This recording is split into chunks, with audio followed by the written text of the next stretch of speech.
step is to create storage locations. So we have a plant in Chicago, and then there are storage locations underneath that plant. We have already seen examples of storage locations in some of the previous videos. We said that we could be storing coffee beans in one storage location, bakery goods in one storage location, raw materials in another storage location, or we could be storing all of them in a couple of suburbs, one in Naperville, one in Schaumburg, one in Lincoln Park. These are all examples of storage locations. Think of storage location like a warehouse.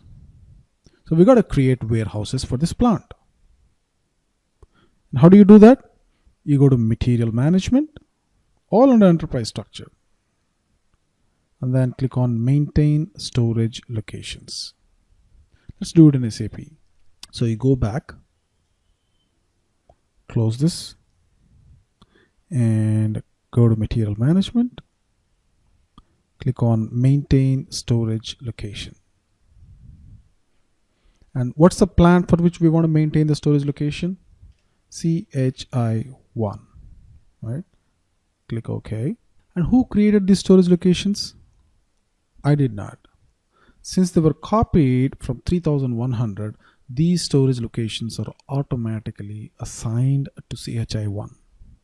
Now you can choose to let them remain, or I could delete some of them, like delete these, select them and click on the delete button.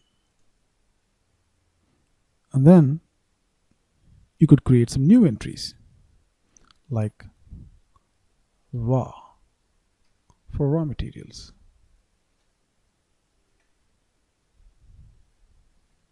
Like so. And if you want to store coffee beans separately, you can say COFF for coffee beans.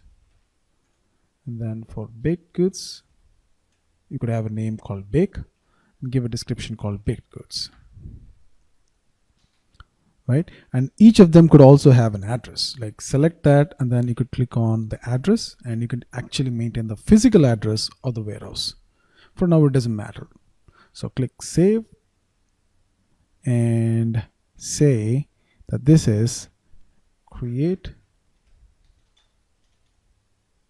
storage locations, raw, coffee beans, and baked. These are the three warehouses that we're creating for the plant CHI1 or Chicago plant. Click OK. So we have created the storage locations and automatically assigned them to the plant. The process of creating the storage location automatically assigns it to a particular plant. So you don't have to assign it explicitly. It's automatic.